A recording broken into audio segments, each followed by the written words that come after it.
iskuduwa maxay tahay caqabada adiga ku muuqata hortaagan in la helo guri cagaaran waxaa ka mid ah waxyaabaha hortaagan cimilada dhulka ugu horeeyo adag taas waa qodob oo waxay u baahan tahay fertility badan iyo sida gudoomiye xoogaa si scientifica uma sarnaga general buu saabay marka waxay rabtaa meeshan daxal iyo cusbo iyo ku badan daxal iyo cusbo oo garanayna oo labadooduba wada pH analysis wax la yiraahdo waa scientific loo isticmaalaa power of hydrogen oo wax dhirta ku baxdo waa mid kale waxa weeyaan oo ii muuqatay waxa weeyaan compactiga ama maarta cadaadiska ciidda isku dhufatahay oo iyaduna dhibkeeda leh taasina waxa weeyaan waa mid kale oo caqabad yana ii muuqatay mid kale gudoomiyaha cagta ku sii dhiftay waxa weeye biyo cadaadis biyana ku hayaan isku duub maadsan yahay ka bulsho ahaan ayaa doonaya isla su'aashan deeqa rabaa inaan soo dhaweeyo deeqa bulsho ahaan waxaad ka mid tahay dadka inta badan ka shaqeynaya arrimahan xaaladda garawana aad xoogaal ugu ah maxay yihiin caqabadaha adiga sida gaar ah ugu muuqda ee hortaagan arrintani salaamaya inta meesha ka soo qayb gashay ugu horeeyay gudoomiyaha isku duwaha wasaaradda walaalkay Xuseen oo shaqo wadaagnahay wax badan aan ka fartay waxeedin isaga lagu hormariyo maaragtay waraysiga iyo aqoonta waxa waa ninkii iga horeeyay waayo ma sha Allah wax badan aan ka faa'iiday su'aashaas waxay ila tahay in maaragtay jawaabteed inta badnayd gudoomiyaha iyo isku duwaha uu sheegay laakiin aniga waxa kaliya oo aan hadda aan arki lahaa hadalkay ku soo koobi lahaa waxay tahay in hadday sidoo ka dhawaajiyay gudoomiyana lahaansho aysan bulshada dareensanayn waxaan doonayaa inaan ku soo khatimo Xuseen Xaaji Yuusuf oo ah aasaasaha Dalton Landscape Xuseen aqoon dheer yaad u leedahay muddo badan waad ka soo shaqeynaysaa arrimahani bal adigana caqabadaha ku muuqday hortaagan in la helo guri cagaaran anigu waxaan ugu hormariyay dhibka ariga maxaa yeelay adduunku magaalooyinka wuxuu ka mamnuucay xoolihii waa laga shiray qodobaa laga soo saaray waa laga mamnuucay xoolihii xooluhu magaalada kuma noolaan karaan okay dalalku waa kala jiraan dalal waxa jira iska dan yaro oo sideen oo kala Afrika iyo Asia qaybo kamid ah u badnaadeen hadday jiraan waxa lagu khasbay gurigooda inaysan soo dhaafin ka soo bixin ma ka soo bixi karaan hadday ka soo baxaan dawladda kala wareegaysa ciqaabna way la kulmayaan waliba كدولة هان وحسب السيدة فربان والطول سنة عاصمة كل الإنسان إسكندرية فربان يقوى هذا وضعها وسموتنا بشرة جماعية سيدي بشرة يقول غير قادم كنا هو سيدي ولكم وعنا بنو مهد علنا يا دمان محل مسؤولين تي أقوياء كهاي هل كان كهاللي رنتي على الشراء أورنا ويسلو فهم سنة هاي horta marba tabarteedan soconaay oo anagu dawlad hoose ahaan meel hoose baan wax ka soo qaadnay hadda xoogaa waa waxbaan isleenahay waa runtihiin sanad walbana waxuun baa noo priority ah horta sanadkan waxaa priority noo ah in magaalada la dhireeyo waxaan degsanay aragti aan isleenahay 100 kun oo geed magaalada ha lagu beero sanadkan 100 kun oo geed waxay noqonayaan kuwo guryaha gudahooda lagu beero iyo kuwa banaankooda lagu beero waxaan rabnaa inaan adeegsano dhammaan bulshada noocyadeeda waxaan rabnaa inaan adeegsano dhalinyarada jaamacadaha dhigata ee aqoon-yahanka ah si ay nooga caawiyaan in la bedelo qaabka ay bulshadu u fakarto oo wacyiga iyo garaadka ku saabsan faa'iidada dhirta iyo cagaarintu leedahay aanu dadka gelino kadib markaan ku qancinana iyagu ay dhirtii ilaaliyaan oo beeraan oo horumariyaan isku duwe wasaaradda deegaanka ee adigu caawa nagala joogto waxay u xilsaaran tahay ilaalinta deegaanka dhirta tan cusub ee la beerayo marka laga yimaado tan hore u jirtay wada shaqayn intee leeg baad bulshada la leedihiin si aad u wada daryeeshaan dhirta hore u jirtay ilaalinteeda su'aal adag weeye xoogaa waxaa moodaa inay mid complicated tahay li'annahu yacni waxay xambaarsan tahay meelo badan bay rabtaa in laga eego oo guriga marka la dhisayo martab fiyo baa laga soo eega marhoos baa laga injineerna maaha laakiin xoogaa waxbaan ka gargaranayaa ilaalintu aad iyo aad bay muhiim u tahay wixii koowaadaan ka bilowna waxay ahayd in la sameeyo waxa la yidhaahdo xeerka deegaanka waayo haddaan xeer jirin waxba lama samayn karo marka xeerka muddaa la qorayey raggii qorayay baan kama ahaa customary law baa la yidhaahdo afka qalaad baan u malanayaa xeerku marka wuxuu aad iyo aada u taabanayay maxaan ku dhahdaye in qof kasta iyo deegaan kasta iyo degmo kasta la geeyo waxay marka taasi noqotay xataa sagaaradii baa ku taalla waxaa ku yaalla inta lagu ganaaxayo qofka inta la xirayo waxyaaba noocaasa marka ilaalintu aada iyo aad baan uga taxadaray horta waxa koowaad qofka adduunka lagu kala dambeeyo xoog maaha waa sharci deeqa iyo xuseen hal su-aal baan rabaa inaan jawaabteeda idin wadaajiyo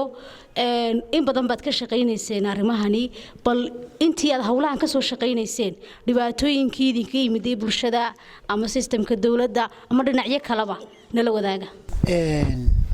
run ahaantii waxaan oran karaa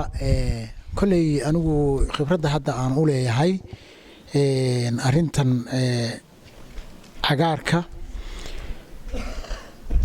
dadku way jecel yihiin in ay cagaar ay helaan oo waxaa arkaysaa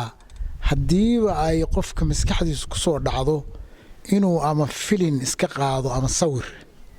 cagaar bidawada la gelaya meel cagaaroo maraadsanaya sidaa oo ay tahay haddana waxaad moodaa inaan dhowristii aysan saxnayn waxa kaliya oo aan maaragtay aan raba inaan ku daro horeyna loo sheegay inay tahay maaragtay ariga magaalada isaga baahsan oo maaragtay si fudud maaragtay guriyii inta lagu soo maaragtay tacabeelayo laga soo shaqeynayo in qofkii guriga lahaa sidoo hadda Xuseen uu sheegay guriyo cusub aan badanaa dhiraynaa xaafado horeba marka qofku wuxuu jeclaysanayaa gurigiisa inuu khudaar iyo maaragtay geedaha harle iyo wax maaragtay isaga oo ka faa'iideysan karo loogu beero marka waxa dhacda in ayna ku baraarugsaneyn maaragtay kharashkan iyo maaragtay hawshan guriga la gali sidii loo dhaqaaleyn lahaa sidii loo ilaalin lahaa waxa ugu horeyso fududna waxa waay in caruurtii ama dadkii guriga ka shaqeynaa albaabka furan intay ka tagaan arigii intuu soo galo maaragtay uu arigii uu meeshii uu ku baasado dadka iyagu si gaara oo iskooda isugu xilqaama inay ka shaqeeyaan dhiraynta magaalada ama ilaalinta dhirtii hore ugu beernaydba idinku maxaad ka caawisaan ka wasaaradahan wasaaraddu dhirtaasna way korisaa markii horena isku daygii hore oo NRM-kana waxa weeye dhir badan baa la sameeyey oo waxaan oran karaaba oo wax lagu faanin karo ah in ay daha furtay in mashruucii NRM-ka xilligiisii wadooyinkaas sidaad aragteen madaxtooyada laga soo bilaabo iyo jirdiinooyinkaba ay samaysay wasaaraddu ma rabo hadalka inaan sii badiyo waxaan rabaa isuduwaha inaan hal su-aal weydiiyo sida maqaal lagu yahay ama sida warbixin lagu hayo waxaa jirta in dhirayn ama dhir adkeedu leeyahay 4 milyan yiri waxa lagu taageeraya Puntland marka madashan aan kaga faa'iideysto madala horena waa fursad wax ku waayay inaan ku weydiiyo ma jirtaa wax qabad ama laga dhabeeyay waa laga yaabaa intii wixii balan qaaday haddana xaalado inay maadeen oo wixii la keeni waayay ma la keenay oo wasaaradda wixii ma loo gudbiyo ma la siiyey haddii la siiyey wax ma laga qabtay haddii wax laga qabtay saami intee la eg bay 4 milyan caasimadda ku leedahay toqon degmadana ku leeyahay su'aal ku socotay isuduwaha waxaan rabaa anigu inaan iska sii cagmariyo maadaama su'aalaha ay badan yihiin 4 milyan oo geed oo Ethiopia ay tiri Soomaaliya Puntland baan ugu deeqaynaa ayaa jirtay daafur loo sameeyay anigu waa ka qayb galay waxaana qaybtii ugu horeysay la keenay 50,000 oo geed kii ugu horeeyay aeroboortka ayaan maalinkii ka taagnay oo ka dhagax dhignay 50,000 oo geedna waxay gashay Puntland bay gashay beeraha qaatay magaalooyinka qaatay waa la qaybiyay kuwii kalena awal waxa lagu ballamay 3 biloodba in mar la keeno 50 kun oo geed sababtaa waxay noqotay 4 milyan waa u diyaar garaysnaan weynay inagu inaynu beerno waxaan ku weydiinaa shaasha waxa weeye siyaasad yani waxaa jira carqalado oo ugu tiro badan oo garwa ka jira oo sanadaha ugu dambeysay ah dhul xareysi dadka dhulka xirmaysta waxaan maleynayaa dee kole aan garwa ku dhashay intaa kusoo leekaaday habeena kama dhixin marka garowga cayaar baan jiray ma garat marka geed qurci iyo geedihii dhamaa waxa la baabiya cagaf dhulka la xirmeynayo taasna lagu waddan in carqaladaha yani dhibka ka jira yani haysta challenge haysta yani dhinaca cagaarinta midda kale waxa weeye xaabada ma leedahay yani qofkii geed gooyo ama dhir baabi'iya yani policy mashruuc ma ka disan tahay ama ciqaabeed oo yani dawladdu ma leedahay ma ku jira haddii isa jiraan maxaa ugu dabaq weedaan dhulka la xirmeynaya iyo cagafyada ayuu ka hadlay Cabdiqaadir dhulka la xirmeysto dee waxa xirmeysanaya warkii aan markii hore ku bilaabayo dhulkii gacantii dawladda uu ka baxay oo gacan dad buu galay qof aan adiga ka xigin baana ka sheeganaya hadhowna mid lacag la rooraya ka iibsanaya hadhowna waa xirmeysanaya ama ciidha ku xiro ama silika ku xiro ama dhir intuu soo jaro dhirtii ku dhaxtaalay iyada ku xire hawshaasi warka caqabadaha bulsho ee hadda taagan ayay ka mid tahay cagabtuna mushkiladaha ugu tirada badan laakiin nidaamku waa degsan yahay xeerarku waa degsan yihiin siyaasadu waa degsan yihiin dhulka lagu ilaalinayo waxaas laga ilaalinayo laakiin fulintiisa ayaa waxay u baahan tahay in dawladdu xoogsato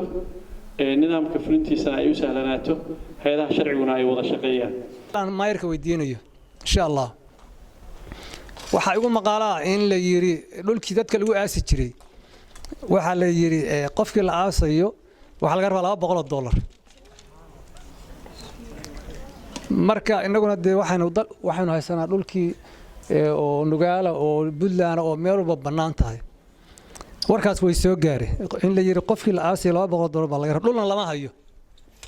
waxaan xasuustaa xilliga Cabdirrahmaan Faroole airport-ka aad aragteen dad baa degan oo laga qaaday wasaaradaha iyo halka hay'adaha meesha jira waa laga qaaday inaga dawladda maaragtay madaxweyne dan iyo maaragtay oo madaxweyne u yahay